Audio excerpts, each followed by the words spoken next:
ये घटना है अमेरिका के वेस्ट वर्जीनिया स्टेट में ग्रामीण क्षेत्र ग्रीनवियर काउंटी में आज से तकरीबन 124 साल पहले की, जहां अमेरिका में एक भूत ने अपनी मर्डर मिस्ट्री सुलझाने में पुलिस की मदद की थी। इस काउंटी में एडवर्ड शू नाम का एक लोहार रहता था।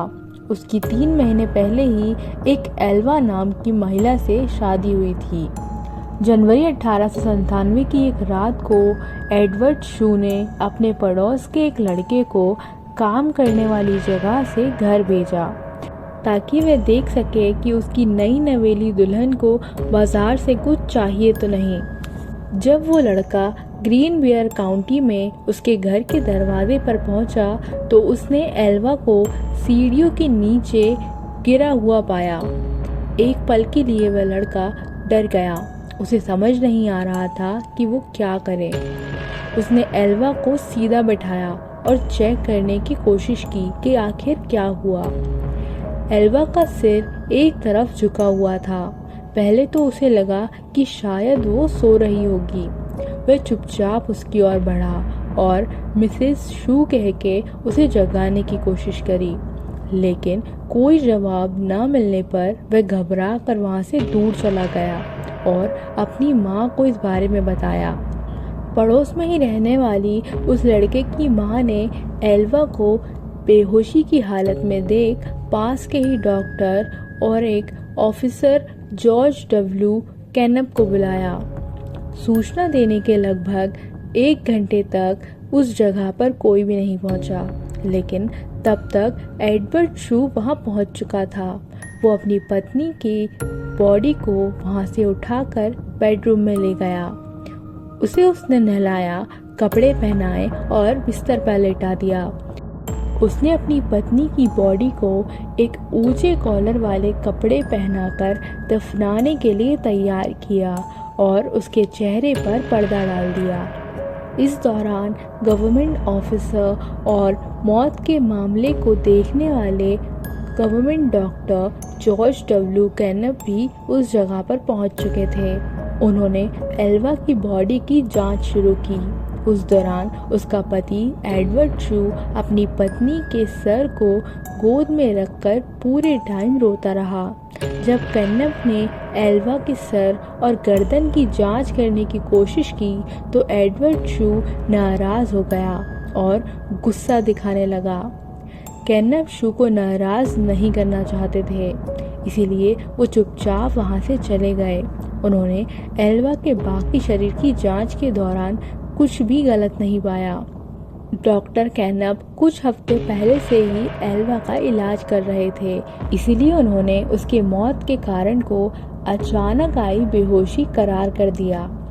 उन्होंने बाद में उसे उसकी प्रेगनेंसी से जुड़ी परेशानियों से जोड़ दिया।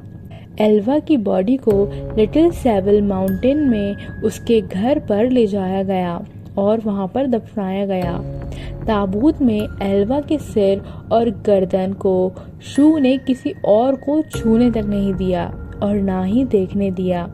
हालांकि उसके इस अजीबोगरीब व्यवहार को लेकर वहां मौजूद कई लोगों में शक पैदा नहीं हुआ।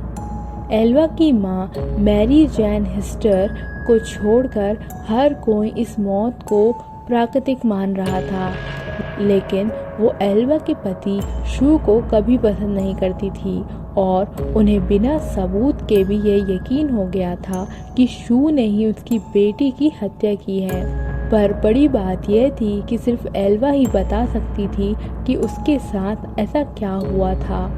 ऐसे में मैरी जैन हिस्टर ने एल्वा की आत्मा से बात करने का फैसला किया। उन्होंने आत्मा को बुलाने के लिए कई विशेष पूजा और प्रार्थनाएं शुरू कर दी। कई हफ्ते तक सुबह शाम प्रार्थना करने के बाद उसे एल्वा की आत्मा का जवाब आया। हिस्टर ने दावा किया कि उसकी बेटी उसे अपनी कहानी बताने के लिए लगातार 4 रात उसके सपने में दिखाई दी। उन्होंने कहा कि आत्मा पहले एक उज्जवल प्रकाश के रूप में प्रकट हुई थी और धीरे धीरे एक मानव रूप लेकर अपनी कहानी बताने लगी।